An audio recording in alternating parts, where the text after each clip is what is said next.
कैसे आप लोग। तो आज का हमारा जो टॉपिक है, ठीक है, बेसिक केमिस्ट्री। आप लोग 10th का एग्जाम हो चुका है बोर्ड का, अब आप प्लानिंग कर रहे हैं कि 11th में जाने की, ठीक है। तो 11th में जब आप जाओगे तो कुछ ऐसे टॉपिक्स हैं 9th-10th स्टैंडर्ड में जो आप लोग ने पढ़ रखा है, ठीक है, वो चीज़ें जो हैं वो 11th में भी यूज होती हैं। तो जब आप 11th में जाते हो तो ये सब चीज़ें क्या होती हैं, बहुत कम क्लास में पढ़ाई जाती हैं, क्योंकि वो मान के चलते हैं कि ये सब चीज़ें जो होंगी, बेसिक जो टर्म्स और डेफिनेशन है वो आपको पता होगा, ठीक है, क्योंकि 9th-10th में ये सब चीज़ें क्या है पढ़ाई जा चुकी है। तो वो सब चीज़ें जो भी हम यहाँ पे डिस्कस करेंगे, ठीक है, बेसिक कॉन्सेप्ट ऑफ केमिस्ट्री में, उस पर आप लोग वो चीज़ें आपको क्लियरली पता होनी चाहिए। तो उसी के लिए हमारा ये लेक्चर है बेसिक कॉन्सेप्ट ऑफ केमिस्ट्री का, ठीक है। तो इसमें हम बहुत सारे बेसिक टॉपिक्स के, बहुत सारे बेसिक डेफिनेशन के, बहुत सारे बेसिक कैलकुलेशन के, इन सब की बात करेंगे, ठीक है। तो आपको ये सब चीज़ें पहले से पता रहेंगी, तो आपको 11th में जो छोटी छोटी बातें होती हैं जो किसी कैलकुलेशन में या कहीं भी चैप्टर्स में यूज होते हैं, कहीं भी, ठीक है, 11th में जा रहे हो तो केमिस्ट्री में कहीं भी यूज हो, तो ये सब छोटी बातें आपको जो भी हो पता होनी चाहिए, ठीक है। तो मैं बेसिक केमिस्ट्री करके लेक्चर अपलोड करूंगा, ठीक है। आपको हर एक लेक्चर को देखिए, आपको हर लेक्चर में कुछ न कुछ नया सीखने को मिलेगा, ठीक है। तो आज के लेक्चर में हम जो डिस्कस करेंगे, ठीक है, सबसे पहले हम डिस्कस करेंगे वैलेंस इलेक्ट्रॉन के बारे में, वैलेंसी के बारे में, ठीक है।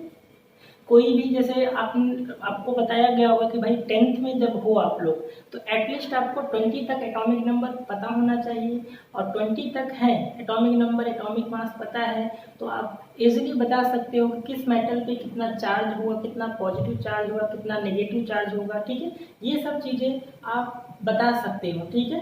तो उसी के लिए हमारा आज का जो लेक्चर है, ठीक है, valence electron, valency, electropositive element, electronegative element, इन सब से रिलेटेड कुछ ना कुछ आपको यहाँ से नया सीखने को मिलेगा। बहुत सारी चीज़ें आपको पता है, कुछ चीज़ें ऐसी होंगी जो नहीं में भी हो सकता है न पता, ठीक है। तो चलिए लेक्चर को स्टार्ट करते हैं। तो चलो, तो सबसे पहला जो हम डिस्कस करने जा रहे हैं, ठीक है, वैलेंस इलेक्ट्रॉन एंड वैलेंसी के बारे में, ठीक है। अगर हम बात करें कैल्शियम एलिमेंट तक की, ठीक है, कैल्शियम मतलब जिसका एटॉमिक नंबर कितना है 20 तक है, आपको बोला जाए बताइए किसी भी एलिमेंट से बोल दिया जाए कि बताइए एल्युमिनियम एलिमेंट का वैलेंस इलेक्ट्रॉन कितना होगा, वैलेंसी कितना होगा, तो आप लोग ने जो वैलेंस इलेक्ट्रॉन निकालने का कॉन्सेप्ट सीखा था, क्या सीखा था, 2 8 8 18 18 32, इस तरह से निकालते थे। तो वही कॉन्सेप्ट मैं यहाँ पे डिस्कस करने जा रहा हूँ। तो सबसे पहले बात करते हैं किसी भी एलिमेंट का इलेक्ट्रॉनिक कॉन्फ़िगरेशन कैसे करते हो आप लोग ने जो पढ़ रखा है 2 8 8 18, ठीक है, 18 32 20 तक की बात करें तो मैं इतना ही लिख रहा हूँ, ठीक है। तो ये इलेक्ट्रॉनिक कॉन्फ़िगरेशन से आप 20 तक के, ठीक है, बाकी और भी तरीके आप 11th में पढ़ोगे, तभी मैं बेसिक की बात कर रहा हूँ।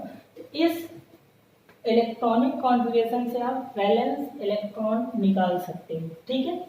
जैसे बोला जाए कि बताइए एल्युमिनियम एलिमेंट के पास कितना वैलेंस इलेक्ट्रॉन होगा, ठीक है। तो इसके अकॉर्डिंग एल्युमिनियम का जो एटॉमिक नंबर वो कितना होता है 30, ठीक है, एटॉमिक नंबर पता होगा 30। तो क्या करते हो आप 2 8 3, तो जो आउटर में इलेक्ट्रॉन होता है वही क्या होता है बच्चा लोग, वैलेंस इलेक्ट्रॉन, ये आपको पता होगा, ठीक है। तो अगर आपको बोला जाए कि वैलेंस इलेक्ट्रॉन क्या होते हैं, तो आप क्या बोलते हो कि total number of electron present in outermost orbit are known as valence electron, ठीक है, पता होगा। वैलेंसी की बात करें तो वैलेंसी आप क्या बोलते हो कि combining capacity of element to acquire noble gas configuration, ठीक है, स्टेबल गैस कॉन्फ़िगरेशन, तो इसको हम क्या बोलते हैं, वैलेंसी बोलते हैं, ठीक है।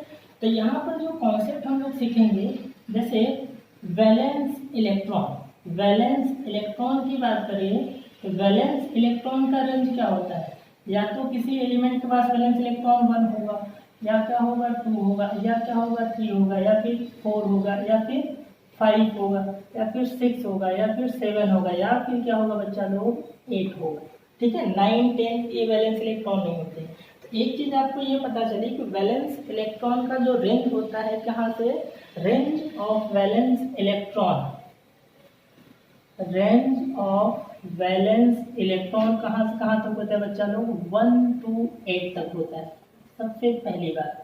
ठीक है, मे भी हो सकता है सबको पता हो, कुछ लोग को नहीं पता होगा। तो वैलेंस इलेक्ट्रॉन का जो रेंज होता है 1 से लेके 8 तक होता है, पहली बात।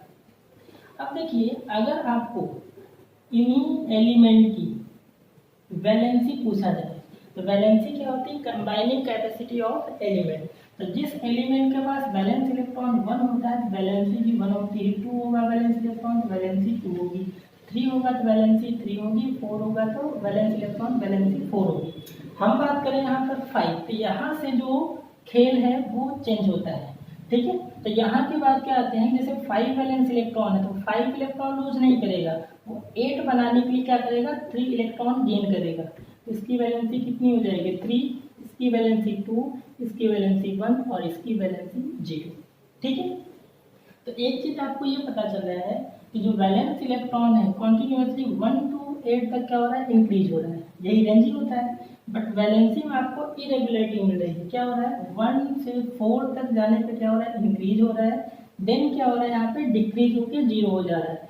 तो ये चीज आपको कोई पूछे कि बताइए वैलेंस इलेक्ट्रॉन 0 हो सकता है, नहीं हो सकता, वैलेंस इलेक्ट्रॉन 1 से 8 तक ही होता है।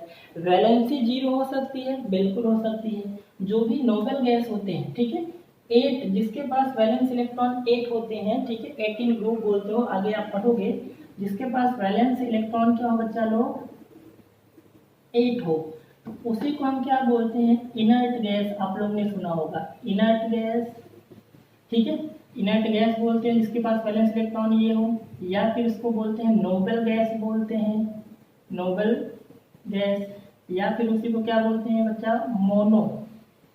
मोनो एटॉमिक गैस बोलते हैं। ठीक है, इसी को हम 0 ग्रुप भी बोलते हैं, 18 ग्रुप को 0 ग्रुप बोलते हैं। ठीक है, वैलेंस इलेक्ट्रॉन 8 मतलब नोबल गैस। ठीक है, इसमें एक एक्सेप्शन केस आता है, इसको एक्सेप्ट हीलियम एलिमेंट। हीलियम एक ऐसा एलिमेंट है नोबल गैस में जिसका एटॉमिक नंबर 2 है, वैलेंस इलेक्ट्रॉन 8 नहीं है, फिर भी क्या है वो इनर्ट गैस है। ये चीज एक ध्यान रखना। बाकी जितने भी नोबल गैस हैं, बात करें हम कौन और कोई इसके अलावा कौन होंगे, नियॉन हो गया, आर्गन हो गया, क्रिप्टॉन हो गया, जेनॉन हो गया और रेडॉन हो गया, इन सभी एलिमेंट के पास वैलेंस इलेक्ट्रॉन जो होता है बच्चा लोग 8 होता है। ठीक है, और इसके पास जो वैलेंस इलेक्ट्रॉन होता है बच्चा लोग कितना, 2 होता है। ठीक है, चलो इसकी बात होगी। अब यहाँ पर जिसके पास वैलेंस इलेक्ट्रॉन 1 हो या 2 हो या 3 हो, तो वो क्या करते हैं, ऑलवेज क्या करते हैं, इलेक्ट्रॉन लूज करते हैं। ठीक है, और जो इलेक्ट्रॉन लूज करते हैं वो क्या होते हैं, उन्हीं को बोलते हैं बच्चा लोग क्या, इलेक्ट्रो पॉजिटिव एलिमेंट। और इलेक्ट्रो पॉजिटिव एलिमेंट क्या फॉर्म करते हैं बच्चा लोग, फॉर्म कैटायन मतलब जिनके ऊपर पॉजिटिव चार्ज आता है। और ये क्या उनसे होते हैं, वो क्या होते हैं बच्चा लोग, मेटल को बोलते हैं। ठीक है, क्लियर है, कौन है बच्चा लोग, ये मेटल। ठीक है, तो मतलब जिसके पास वैलेंस इलेक्ट्रॉन 1 आ जाए या 2 आ जाए या फिर 3 आ जाए, तो वो क्या होते हैं, इलेक्ट्रॉन ऑलवेज लूज करेंगे। कितना लूज करेंगे, जितना इनके पास 1 वैलेंस इलेक्ट्रॉन होगा तो 1 इलेक्ट्रॉन, 2 वैलेंस इलेक्ट्रॉन होगा तो 2 प्लस चार्ज आएगा, 3 इलेक्ट्रॉन है तो 3 प्लस चार्ज आएगा। ठीक है, ये इधर का खेल हो गया। अब जिसके पास 4 हो, ठीक है, 4 जो होता है कोवेलेंट, आपने 10th में पढ़ा होगा carbon and its compound chapter में कोवेलेंट बॉन्ड, तो उसमें कार्बन आया था, उसमें आपको अच्छे से पता होगा जिसके पास 4 वैलेंस इलेक्ट्रॉन होते वो इलेक्ट्रॉन न तो लूज करेंगे न तो गेन करेंगे, वो इलेक्ट्रॉन क्या करते हैं, शेयर करते हैं। और इलेक्ट्रॉन शेयर से कौन सा बॉन्ड बनता है बच्चा लोग, कोवेलेंट बॉन्ड। और कोवेलेंट बॉन्ड जो होता है बच्चा लोग किस तरह के कंपाउंड में होता है, कोवेलेंट कंपाउंड होता है। चलिए ये बात हो गई जिसके पास 4 वैलेंस इलेक्ट्रॉन। अब आगे बढ़ते हैं, जिसके पास वैलेंस इलेक्ट्रॉन 5 हो, 6 हो, 7 हो, जिसके पास क्या हो, 5 हो या 6 हो या फिर 7 हो, तो वो क्या करते हैं बच्चा लोग, वो इलेक्ट्रॉन क्या करेंगे, गेन करेंगे। इलेक्ट्रॉन जो गेन करते हैं उनको हम बोलते हैं क्या, इलेक्ट्रो नेगेटिव एलिमेंट। ठीक है, और इलेक्ट्रोनेगेटिव एलिमेंट मतलब किस तरह का आयन फॉर्म करेंगे, फॉर्म एनायन। एनायन का मतलब क्या हुआ बच्चा लोग, नेगेटिव चार्ज। ऐसे एलिमेंट जिन पे नेगेटिव चार्ज फॉर्म होता है उसको हम बोलते हैं क्या, एनायन। और एनायन क्या होते हैं, ये होते हैं नॉन मेटल। जो इलेक्ट्रॉन गेन करते हैं उनको हम क्या बोलते हैं, नॉन मेटल। हम ये नहीं बोल सकते कि सारे एनायन क्या होते हैं, नॉन मेटल होते हैं। ठीक है, नॉन मेटल एनायन हो सकते हैं बट सारे एनायन क्या होते हैं, नॉन मेटल नहीं होते, क्योंकि उसमें कुछ पॉलीएटॉमिक आयन आते हैं जैसे कार्बोनेट, सल्फेट, SO4 2-। ठीक है, वो एनायन है बट नॉन मेटल नहीं, नॉन मेटल का ग्रुप है। क्लियर। अब यहाँ से एक चीज बात आपको समझ में आई कि मेटल एंड नॉन मेटल से किस तरह का बॉन्ड बनेगा बच्चा लोग, आयनिक बॉन्ड। आपको 10th में पता होगा आयनिक बॉन्ड क्या होते हैं, जो इलेक्ट्रॉन के ट्रांसफर से बनते हैं। तो मेटल इलेक्ट्रॉन लूज करेगा, नॉन मेटल इलेक्ट्रॉन गेन करेगा, तो इलेक्ट्रॉन का ट्रांसफर हुआ, उससे कौन सा बॉन्ड बनता है, आयनिक बॉन्ड। और आयनिक जो बॉन्ड होता है वो किस तरह के कंपाउंड में बनेगा, आयनिक कंपाउंड में। ठीक है, ये एक छोटी सी बात है। यहाँ से आपको बहुत सारे कॉन्सेप्ट हो सकते हैं कुछ नए मिले हो, और हो सकता है कुछ लोग क्या हो, ये जो मैंने बताया वो सब कुछ आपको पता होगा। ठीक है, 9-10 में जो अच्छे से पढ़े होंगे ये चीज़ें उनको पता होगा। फिर भी एक बार आपका रिमाइंड हो जाएगा कैसे क्या चीज़ हो रहा है। ठीक है, आगे तो आप 11th में और चीज़ें नहीं सीखोगे बट ये 9-10 की बेसिक चीज़ें हैं जो आपको पता होना ही चाहिए। क्लियर है। अब एग्जाम्पल देख लेते हैं। जैसे मान लो हम यहाँ पे एग्जाम्पल जिसके पास वैलेंस इलेक्ट्रॉन 1 2 3 हो, तो एक एग्जाम्पल देख लेते हैं सबका। जैसे मान लीजिए अपने पास क्या हो, सोडियम हो। ठीक है, अब सोडियम को अगर आपको एटॉमिक नंबर पता है 11 होता है, तो सीधा आप इलेक्ट्रॉनिक कॉन्बिनेशन करो तो क्या आएगा, 281। तो A1 आया मतलब 1 वैलेंस इलेक्ट्रॉन, ये क्या करेगा, हमेशा 1 इलेक्ट्रॉन लूज करेगा, सोडियम पे +1 चार्ज दे दो। ठीक है, मैग्नीशियम की बात करें तो मैग्नीशियम का एटॉमिक नंबर कितना होता है बच्चा लोग, 12 होता है, तो क्या आ जाएगा 282 इसके अकॉर्डिंग। ठीक है, तो ये क्या करेगा, 2 इलेक्ट्रॉन लूज करेगा और मैग्नीशियम पे +2 चार्ज आएगा।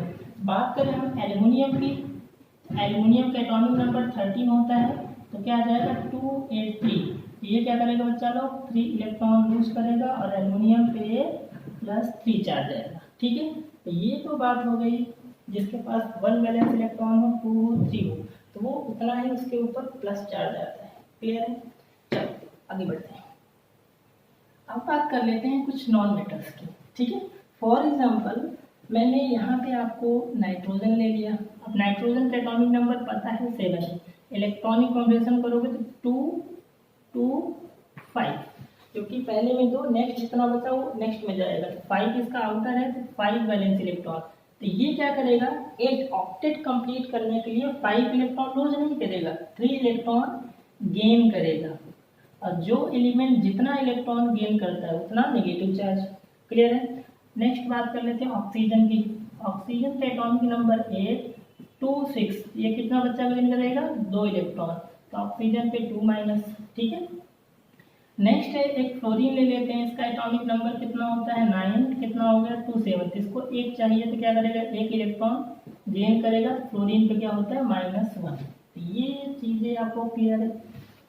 ठीक है, तो यहाँ से और बाकी मैंने बोला कि जिसके पास 8 वैलेंस इलेक्ट्रॉन ऑलरेडी है तो न तो इलेक्ट्रॉन लूज करेगा, न तो गेन करेगा, न ही शेयर करेगा। वो क्या है, खुश है ऑलरेडी, वो क्या है इनर्ट है, वो क्या है नोबल है, वो क्या है मोनोएटॉमिक। मोनोएटॉमिक इसलिए बोलते हैं क्योंकि यहाँ पे दिख रहा है कि ये सिंगल एटम, नोबल गैस जो है सिंगल, नियॉन एटम है, ऑर्गन है, कौन है, क्रोमियम है, ठीक है, जेनॉन है, रेडॉन है। तो तो ये क्या सिंगल एटम होते हुए भी क्या है गैसियस फेज में है, that's why these atoms are known as monoatomic gas. ठीक है, जीरो ग्रुप इसलिए बोलते हैं क्योंकि नोबल गैस के पास जीरो वैलेंस इलेक्ट्रॉन है। जीरो का मतलब न तो इलेक्ट्रॉन गेन कर रहा है, ना तो लूज कर रहा है, ना तो शेयर कर रहा है, तो जीरो हुआ ना, इसलिए इसको जीरो ग्रुप भी बोलते हैं। किसको? 18th ग्रुप को। तो 18th ग्रुप के इतने नेम भी हैं। ठीक है, 18th ग्रुप एक बोलते हो, एक inert gas, noble gas, monoatomic gas, zero group. Clear है? तो ये आपका एक फर्स्ट हमने बेसिक कॉन्सेप्ट बताया कि ये सब चीज़ें आपको 9th-10th में पढ़ाया गया हो तो आपको पता होना चाहिए। ठीक है, जिसको पता होगा अच्छी बात है, जिसको नहीं पता है तो ये जानना बिल्कुल आपके लिए एकदम कंपल्सरी है, क्योंकि 11th में चीज़ें चलती रहेंगी और बेसिक ही आपका क्लियर नहीं है तो फिर आपको प्रॉब्लम होगी ही। क्लियर है बच्चा लोग? ठीक है, तो ये आपका फर्स्ट बेसिक कॉन्सेप्ट हो गया वैलेंस इलेक्ट्रॉन वैलेंसी से रिलेटेड। यहाँ पर मैंने आपको बताया कि भाई अगर 20 तक है एटलीस्ट तो आप एलिमेंट बता सकते हैं कितना चार्ज आएगा। ठीक है, कैल्शियम पे कितना चार्ज होगा, एटॉमिक नंबर आपको पता है, सब कुछ आपको क्लियर हो जाएगा एटलीस्ट 20 तक। ठीक है, अभी तक याद नहीं है तो 20 तक याद ही कर लो, बाकी जब 11th में आगे आप पढ़ोगे तो 30 और कुछ उसके अलावा कुछ एलिमेंट है जैसे आयरन हो गया, गोल्ड हो गया, जो कॉमर्शियली ज़्यादातर यूज में होते हैं, उनका एटॉमिक नंबर एटॉमिक मास आपको याद हो जाएगा। जब भी आप 9-10 में हो तो हमेशा टीचर बोलते होंगे कि बच्चा लोग 20 तक एटलीस्ट कैल्शियम तक एटॉमिक नंबर एटॉमिक मास आप याद कर लो, क्योंकि बहुत ही ज़्यादा ज़रूरत पड़ेगी। ठीक है, तो फर्स्ट टॉपिक ये हो गया। करिए स्टूडेंट, तो हमने first basic concept valence electron and valency के बारे में पढ़ लिया। नेक्स्ट जो हम पढ़ने जा रहे हैं, ठीक है, ये भी इम्पोर्टेंट है। तो नेक्स्ट जो टॉपिक है अपना सेकंड, इसको आप बोल सकते हो सेकंड नंबर। ठीक है, अगर किसी भी एलिमेंट दिया हो उसमें पूछे बताइए इसमें कितने प्रोटॉन है, कितने प्रोटॉन है। जैसे मैं बोल दूं कि बताइए यहाँ पे सोडियम है, इसमें कितने इलेक्ट्रॉन है, कितने प्रोटॉन है, कितने न्यूट्रॉन है। ठीक है, ये आप 11th में केमिस्ट्री में स्ट्रक्चर ऑफ एटम में भी आएगा, बट आपको 9th में सिखाया गया होगा। इसलिए कोई भी एलिमेंट हो या कोई भी मॉलिक्यूल हो तो उसमें ये इलेक्ट्रॉन, प्रोटॉन, न्यूट्रॉन कैसे आप निकालते हो। ठीक है, तो उसी के लिए ये सेकंड हमारा टॉपिक है, तो इसको अभी आप आंसर फटाफट दोगे। ठीक है, अब नेक्स्ट जो टॉपिक हमारा इसी के रिगार्डिंग है, तो सबसे पहले कुछ चीज़ें आपको पता होना चाहिए। सबसे पहला कि एटॉमिक नंबर जिसको जेड से डिनोट करते हैं, इक्वल टू क्या होता है बच्चा लोग, नंबर ऑफ प्रोटॉन्स के बराबर। मतलब किसी भी एलिमेंट का, मॉलिक्यूल का, ठीक है, अगर आपको प्रोटॉन पूछ ले तो उस एलिमेंट का जितना एटॉमिक नंबर होगा या उस मॉलिक्यूल में टोटल जितना एटॉमिक नंबर होगा सभी का सम कर दो, तो जो भी आएगा वो किसके बराबर होगा, नंबर ऑफ प्रोटॉन के। अब एक चीज और, यही इक्वल होता है नंबर ऑफ इलेक्ट्रॉन के बराबर, बट क्या मैंने बोला, but only for neutral atom और मॉलिक्यूल। अगर एटम होगा, ठीक है, तो न्यूट्रल एटम होना चाहिए, अगर मॉलिक्यूल होगा तो वो न्यूट्रल होना चाहिए। ठीक है बच्चा लोग? ठीक है, ये अपना एक बेसिक चीज़ें हैं, आपको पता होना चाहिए। ओके, अब इस पे कुछ एग्जाम्पल कर लेते हैं। जैसे फॉर एग्जाम्पल देख लेते हैं। जैसे बोला जाए, मैं बोलूँ बताइए सोडियम एलिमेंट है आपके पास। ठीक है, अभी मैंने प्रोटॉन, इलेक्ट्रॉन, न्यूट्रन के लिए पढ़ा, सिर्फ वही एग्जाम्पल लेता हूँ। मान लो एक मैंने CO2 मॉलिक्यूल ले लिया, ठीक है, एक मैंने यहाँ पर कैल्शियम ले लिया, एक मैंने यहाँ पर NH3 मॉलिक्यूल जिसको अमोनिया गैस, कैल्शियम, ठीक है, सोडियम एंड CO2। आपको पूछा जाए बताइए बच्चा लोग इसमें प्रोटॉन कितने हैं और इलेक्ट्रॉन कितने हैं। बताइए बच्चा लोग प्रोटॉन कितने हैं, इलेक्ट्रॉन कितने हैं। बताइए बच्चा लोग प्रोटॉन कितने हैं, इलेक्ट्रॉन कितने हैं। बताइए बच्चा लोग प्रोटॉन कितने हैं, इलेक्ट्रॉन कितने हैं। ओके, मैंने 4, यहाँ पे 2 एलिमेंट हैं और यहाँ पे 2 मॉलिक्यूल हैं। ठीक है, देखिए सोडियम एटम, तो उसके लिए आपको पता होना चाहिए बच्चा लोग इसका एटॉमिक नंबर। तो सोडियम का एटॉमिक नंबर 11, ठीक है, कैल्शियम का एटॉमिक नंबर 20। यहाँ पर कितने एलिमेंट हैं, 2। कौन से? Carbon and oxygen. इसमें दो एलिमेंट हैं, कार्बन एंड हाइड्रोजन। हाँ, कुछ लोग को ये भी नहीं पता होगा, अगर पूछ लिया जाए बताइए CO2 मॉलिक्यूल में कितने एलिमेंट हैं और कितने एटम्स हैं। ठीक है तो बहुत छोटा सा टॉपिक है, कुछ लोग इसमें भी कंफ्यूज होंगे। एलिमेंट क्या है? इसमें सिर्फ कार्बन एंड ऑक्सीजन एलिमेंट है। ठीक है, मैंने क्या बोला? इसमें कार्बन एंड ऑक्सीजन एलिमेंट है। इसमें एलिमेंट कौन है? नाइट्रोजन एंड हाइड्रोजन एलिमेंट, सिर्फ दो है। इसमें भी सिर्फ दो है। अगर एटम की बात करें तो कार्बन का एक एटम है, ऑक्सीजन के दो एटम है। टोटल एटम कितने हो गए बच्चा लोग? 3। एलिमेंट कितने हो गए? 2। सेम इसी में अगर एलिमेंट की बात करोगे तो एलिमेंट 2, और अगर एटम की बात करोगे तो एटम कितना? 3 हाइड्रोजन के और 1 नाइट्रोजन, कितना हो गया बच्चा लोग? 4 हो गया। ठीक है, लगभग 95% लोग को पता होगा, हो सकते हैं 10% जो 9th-10th में, ठीक है, क्रांतिकारी टाइप के होते हैं, ठीक है, उनसे कोई मतलब नहीं, ठीक है, उनको या ध्यान नहीं दिए होंगे, ये नहीं पता होगा। ठीक है, ये चलो क्लियर हो गया अपना। अब आते हैं क्वेश्चन पे। सोडियम एलिमेंट में प्रोटॉन पूछे, कॉन्सेप्ट क्या है? Atomic number. सोडियम का एटॉमिक नंबर 11, प्रोटॉन में बिना कुछ सोचे 11 दे दो। अब ये देखो, ये आपका न्यूट्रल है, सोडियम पे कोई चार्ज नहीं है। ठीक है, या तो पॉजिटिव या तो नेगेटिव, मतलब क्या हुआ? न्यूट्रल हुआ। न्यूट्रल में बिना कुछ सोचे जितना एटॉमिक नंबर उतना ही प्रोटॉन उतना ही इलेक्ट्रॉन। तो इलेक्ट्रॉन कितना? 11।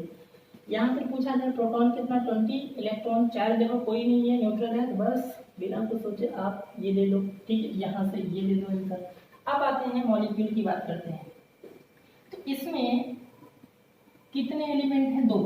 ठीक है, अब यहाँ पे प्रोटॉन निकालना है तो कार्बन का एटॉमिक नंबर 6 होता है। ठीक है, प्लस, सबको प्लस करते जाओ। ऑक्सीजन का एक का एटॉमिक नंबर कितना? 8 होता है, 2 है, तो कितना हो जाएगा बच्चा लोग? 16। तो यहाँ से प्रोटॉन कितना आ जाएगा? 22। इलेक्ट्रॉन निकालोगे, ये न्यूट्रल है, बिना कुछ सोचे इसको भी क्या कर दो? 20 कर दो। समझ में आ रही चीजें? क्लियर है? NH3 में नाइट्रोजन का एटॉमिक नंबर कितना होता है? 7। हाइड्रोजन का 1 होता है, 3 है। ठीक है, 7 and 3 कितना हो गया बच्चा लोग? 10। न्यूट्रल है, बिना कुछ सोचे 10। ठीक है, ये मैंने वही चीज लिखा है, atomic number always equal to proton and always equal to electron only for neutral atom. मतलब उस एटम या मॉलिक्यूल पे कोई चार्ज नहीं है तो इलेक्ट्रॉन भी प्रोटॉन के और एटॉमिक नंबर के बराबर होता है। क्लियर हो गया? ठीक। अब इसमें एक चीज तो ये हो गया। दूसरा चीज आपको जानना है, अगर मान लो न्यूट्रॉन पूछे, इलेक्ट्रॉन प्रोटॉन तो ठीक है, हाँ एक चीज और सीखना है कि मान लो सपोज न्यूट्रल नहीं है, कोई चार्ज है। ठीक है, मतलब कैटायन की बात कर लेते हैं और एनायन की बात कर लेते हैं। ठीक है बच्चा लोग, कैटायन मतलब जिसके ऊपर क्या हो? पॉजिटिव चार्ज हो। एनायन का मतलब जिसके ऊपर नेगेटिव चार्ज हो। अगर इसमें कंफ्यूजन हो, देखो कैटायन में क्या लिखते हो? सी कैटायन टी, तो टी का मतलब ऐसा ही लिखते हो, डिजाइन बनाते हो इस तरह से, मतलब कैटायन के पॉजिटिव, एनायन का कंफ्यूज फिर नेगेटिव ही होगा। क्लियर है? तो यहाँ पर देखिए, मान लीजिए सपोज मैंने Na+ ले लिया और एक मैंने NH4, जिसको अमोनियम, ये अमोनिया मॉलिक्यूल है, अमोनिया गैस होता है, ये अमोनियम मॉलिक्यूल है। 9th में आयंस वाला जो टॉपिक है वो भी बहुत ज़्यादा इंपॉर्टेंट है। ठीक है, अब देखिए सोडियम, अब इसमें अगर पूछ ले प्रोटॉन बताइए और इलेक्ट्रॉन बताइए, तो सीधा सा कॉन्सेप्ट है कि देखो प्लस माइनस चार्ज से एटॉमिक नंबर पे कोई इफेक्ट नहीं आएगा, मतलब प्रोटॉन तो सेम ही रहेगा। तो एटॉमिक नंबर 11 है तो प्रोटॉन भी 11 होगा। अब इलेक्ट्रॉन की बारी जब आएगी तो अगर एलिमेंट पे प्लस चार्ज है, चाहे वो मॉलिक्यूल हो चाहे वो एटम्स हो, ठीक है, तो उस पर अगर प्लस चार्ज है तो प्रोटॉन में क्या करो? उतने ही कम कर दो। प्लस चार्ज कब आता है? जब कोई एलिमेंट इलेक्ट्रॉन क्या करता है? लूज करता है। ठीक है, जब कोई एलिमेंट इलेक्ट्रॉन लूज करता है तो 1+ चार्ज है, मतलब एक इलेक्ट्रॉन लूज कर दिए न्यूट्रल से, तो एक कम कर दो, सीधा प्रोटॉन में से जितना प्लस हो उतना कम कर दो, तो ये कितना हो जाएगा? 10। ओके, अगर आपको इसमें प्रोटॉन पूछे और इसमें इलेक्ट्रॉन पूछे तो प्रोटॉन तो कोई चेंज नहीं, सबके सम कर दो एटॉमिक नंबर का। नाइट्रोजन का 7, हाइड्रोजन का 1, 4 है, तो टोटल प्रोटॉन कितने? 11। इलेक्ट्रॉन की बारी आएगी तो इलेक्ट्रॉन पे यहाँ पे क्या है? 1+ चार्ज है, तो जितना प्रोटॉन है उसमें एक माइनस कर दो, प्लस चार्ज मतलब इलेक्ट्रॉन कम कर दो, तो यहाँ से कितना आ जाएगा बच्चा लोग? 10 आ जाएगा। ठीक है, ये तो हो गए दो, मैंने कैटायन ले लिया। अब बात कर लेते हैं एनायन। ठीक है, मान लीजिए आपके पास क्या दिया हो, सल्फर -2 दिया हो, और एक ले लेते हैं कार्बोनेटाइल CO3 2-। ओके बच्चा लोग, अब इसमें आपको प्रोटॉन और इलेक्ट्रॉन निकालना है, इसमें आपको प्रोटॉन और इलेक्ट्रॉन निकालना है, ठीक है। अब देखिए यहाँ पर सल्फर एटॉमिक नंबर में कोई चेंज नहीं, प्रोटॉन भी अपना सेम ही रहेगा, यहाँ से 16, यहाँ से बात करोगे सबको सम कर दो, कार्बन का एटॉमिक नंबर 6, ऑक्सीजन का 8, 8 × 3 कितना हो गया 24, 24 + 6 कितना आ जाएगा बच्चा लोग 30, ठीक है। क्योंकि प्लस माइनस चार्ज से प्रोटॉन और एटॉमिक नंबर पे चेंज नहीं आएगा, atomic number equal to proton, proton में भी कोई चेंज नहीं आएगा। अब बात करते हैं इलेक्ट्रॉन की। मैंने क्या बोला, अगर माइनस चार्ज है, माइनस चार्ज है तो जितना माइनस चार्ज है, माइनस चार्ज कब आता है, जब कोई एलिमेंट इलेक्ट्रॉन गेन करता है, लेता है। जब हम पैसे किसी से ले रहे हैं, जैसे मान लीजिए मेरे पास 1 लाख था, मैंने 1 लाख और किसी से लिया, मेरे पास कितना हो गया 2 लाख हुआ, 2 लाख लिया बट एक माइनस में है, तो यहाँ से क्या हुआ 2 माइनस है, जितना था पहले 16 था, अब उसमें क्या 2 और बढ़ा दो तो कितना आ जाएगा 18। उल्टा चलता है, मैथ मत लगा देना, माइनस मतलब माइनस कर देना 16 में, उल्टा चलता है। प्लस होगा प्रोटॉन में तो उतना कम कर देना, और माइनस होगा प्रोटॉन में उतना प्लस कर देना, ओके। अब बात करते हैं यहाँ पर, अब टोटल पता है कि 30 है, 2 माइनस कितना आ जाएगा 32। आई होप आपको क्लियर हो गया होगा कि कोई भी मॉलिक्यूल दे दे, कोई भी एटम दे दे, चाहे नेगेटिव कैटायन दे दे, चाहे एनायन दे दे, चाहे न्यूट्रल दे दे, तो आप इलेक्ट्रॉन एंड प्रोटॉन आप कैलकुलेट कर लोगे, ओके। चलो अब बात करते हैं हम लोग न्यूट्रॉन कैसे निकालोगे। तो न्यूट्रॉन निकालने का बस एक ही फॉर्मूला है अपना, मास नंबर, जिसको कैपिटल ए से डिनोट करते हैं, इक्वल टू क्या होता है प्रोटॉन, प्रोटॉन प्रोटॉन को ई से डिनोट करते हैं, प्लस क्या होता है बच्चा लोग न्यूट्रॉन, एन से डिनोट करते हैं, ओके। ये अपना न्यूट्रॉन निकालने का एक फॉर्मूला है। आप जो भी मास नंबर मतलब एटम होगा तो एटॉमिक मास ले लो, मॉलिक्यूल होगा तो मॉलिक्यूलर मास ले लो, उसी को 9th क्लास में पढ़ा होगा, मास नंबर से डिनोट करते हैं, क्लियर है।